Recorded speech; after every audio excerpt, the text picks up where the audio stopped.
আমরা দেখব কোন অফিসারের হিম্মত হয়, কোন উপদেষ্টার হিম্মত হয় আমাদের এই জুলাই গণ অভ্যুত্থানে সৃষ্ট এই রাজনৈতিক প্রক্রিয়ার বিরুদ্ধে ষড়যন্ত্র করার। আমরা যদি দেখি আমাদের মৃত্যু নিশ্চিত, তো সেই মরার আগে আমরা রফিকুল আমিনকে সহ মরব।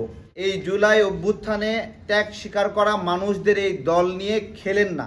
তারা আমাদের সঙ্গে যোগাযোগের চেষ্টা করছে যখন আমরা সামাজিক যোগাযোগ মাধ্যমে প্রতিক্রিয়া জানাচ্ছি, এবং আমরা তাদেরকে বলেছি যে আপনারা এই নামে কাজ করার সুযোগ পাবেন না। আমরা এখন পর্যন্ত অনুরোধ পর্যায়ে আছি, আমাদের সাথে আমাদের বন্ধুরা আছে, আমরা একা না। আমরা জুলাই গণ অভ্যুত্থানে যেরকম একসঙ্গে লড়াই করেছি, আমি মনে করি আমাদের জুলাই যোদ্ধারা, আমাদের রাজনৈতিক পরিমণ্ডলে বন্ধুরা আমাদের এই সংকটে যারা আমাদেরকে বিপদে ফেলার চেষ্টা করছে, আমরা সবাইকে সাথে পাব এবং তাদেরকে সাথে করে নিয়ে আমরা এই মোকাবেলাটা করব। আম জনতার দল ভারতের আগ্রাসন বিরোধী লড়াইয়ের একটা প্ল্যাটফর্ম। বাংলাদেশে কোনো সংগঠনের প্রবেশ মুখে লিখা নাই ইন্ডিয়া আউট, লিখা নাই, ভিতরে লিখা নাই, আমাদের এখানে এটা লিখা আছে। আমরা আমাদের লড়াইয়ের পথ রচনা করেছি আগ্রাসন বিরোধী লড়াইয়ের পথ হিসেবে। সেই জায়গা থেকে এই লড়াইয়ের পথকে কেউ যদি দিকভ্রষ্ট করতে চায়, বিভ্রান্ত করতে চায়, তাহলে ভারতের আগ্রাসন বিরোধী যোদ্ধারা তা প্রতিহত করবে। বিএনপি নামে একটি দল, এই বিএনপির আগে যখন তৃণমূল বিএনপি লাগালো তখন কেমন অনুভূতি হয়েছে? তাদেরকে আমরা ফ্রড বলি নাই, বাটপার বলি নাই? অথবা যে নাগরিক পার্টি, এই নাগরিক পার্টির আগে যদি একটা সর্বজনীন নাগরিক পার্টি লাগায় দেয় কেমন লাগবে? অথবা আওয়ামী লীগের আগে আরেকটা দিয়ে আওয়ামী লীগ দেয় তাহলে কেমন লাগবে? অথবা তৃণমূল আওয়ামী লীগ দেয় কেমন লাগবে? আমরা প্রত্যেকে এক একটা পরিচয় নিয়ে বেড়ে উঠি। এই পরিচয় নিয়ে বেড়ে ওঠা রাজনৈতিক দল কেউ শুরু যদি করে, প্রথম প্রজ্ঞার পরিচয় হলো একটা সুন্দর নাম দেওয়া, একটা সৃজনশীল নাম দেওয়া, একটা নতুন নাম দেওয়া। একটা রাজনৈতিক দলের প্রথম দক্ষতা। এই জায়গাতে রফিকুল আমিন সাহেবরা এই দক্ষতা দেখাতে ব্যর্থ হয়েছেন, এটা প্রমাণিত হয়েছে। তারা এটা প্রথম পরিচয়ে তারা এটা ব্যর্থ হয়েছেন। এই দল নিয়ে যদি এরকম যুক্তি দেয়, ওইটা দল, এইটা পার্টি, এটার আগে আছে, এটার আগে নাই, কিন্তু তারা একাধিক বক্তব্যে নিজেদেরকে আম জনতা হিসেবে পরিচয় দিয়েছে, দলীয় পরিচয়ে, এবং স্বাচ্ছন্দ্যের সঙ্গে এই পরিচয় দিচ্ছে। ওই পার্টিও বলছে না, আগে বাংলাদেশও বলছে না, তার আগের বলছে না, কিছুই বলছে না, না বলে এইভাবে দলীয় নামটা ব্যবহার করছে।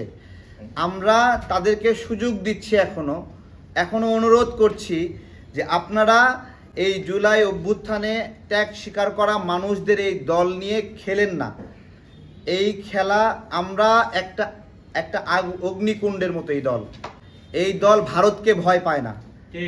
অনেক রাজনৈতিক দল ফিলিস্তিন বিষয়ে কথা বলার সময় আমেরিকার নামে কোনো বক্তব্য দেয়নি, কিন্তু আমরা আম জনতার পক্ষ থেকে আমরা বিন্দু পরিমাণ কুণ্ঠা করিনি।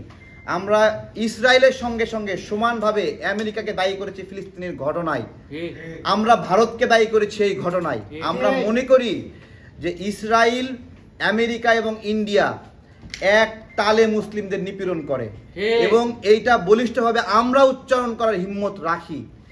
এই দলটা একটা অগ্নিকুণ্ডের মতো, যারা শেখ হাসিনাকে ভয় পায়নি, পুলিশ, র্যাব, সেনাবাহিনীকে ভয় পায়নি, সেইখানে ডেস্টিনির মতো একটা প্রতিষ্ঠান যারা আমাদের জন্য বাধার কারণ হবে, আমি বলছি আমাদের এখানে অগ্নিস্ফুলিঙ্গের তাপে তারা জ্বলে পুড়ে ছারখার হবে। আমরা তাদেরকে বলি, এই ছারখার হওয়ার আগেই নিজেদেরকে এই আগুনের তাপ থেকে সরে নেন। আপনারা ধারণাও করতে পারেন না যে আমরা মরতে ভয় পাই না। আমরা আমাদের দলের নামের জন্য আমরা কোন পর্যায়ে যাব, কতটুকু দৌড়াবো, এটা আপনাদের কোনো চিন্তার বাহিরে। তাদেরকে বলছি, আইন, আদালত, নিবন্ধন, প্রত্যেকটা জায়গায় যেই বিচারক আপনার পক্ষে রায় দেবে তার সামনে দাঁড়িয়ে বলবো, আমি জুলাই অভ্যুত্থানের একজন সহযোদ্ধা, আমার নাম তুমি কারে দিচ্ছ? নির্বাচন কমিশনকে বলবো, ইউনূস স্যারকে বলবো, আমার নাম কারে দিচ্ছ? আমরা দেখব কোন বিচারকের হিম্মত হয়, কোন অফিসারের হিম্মত হয়, কোন উপদেষ্টার হিম্মত হয় আমাদের এই জুলাই গণ অভ্যুত্থানে সৃষ্ট এই রাজনৈতিক প্রক্রিয়ার বিরুদ্ধে ষড়যন্ত্র করার। আমরা দাঁড়ায় বলবো, অনেক বড় মিছিল নিয়ে দাঁড়াবো না, একা একা দাঁড়ায় বলবো কার হিম্মত আছে আসো। আমরা দেখতে চাই যে কে এই নামটা চুরি করে অন্য জায়গায় দেয়। ভারতের সমস্যা হচ্ছে এই নাম নিয়ে, এই দল নিয়ে। ভারতের জন্য একমাত্র পথের কাঁটা হলো এই দলটা।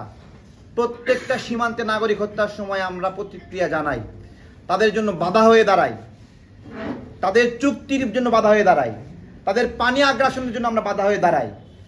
তাদের জন্য একটা বিব্রতিকর নাম আম জনতার দল।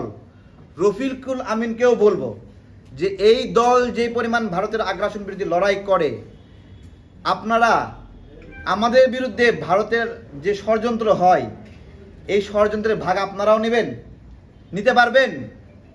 আমরা যেই পরিমাণে সহ্য করি ভারতের ষড়যন্ত্র, এটা কি রফিকুল আমিন সাহেব, ফাতেমা তাসনিম তারা নিতে পারবে না। আমরা ব্যক্তিগত চরিত্র স্খলনে যাচ্ছি না।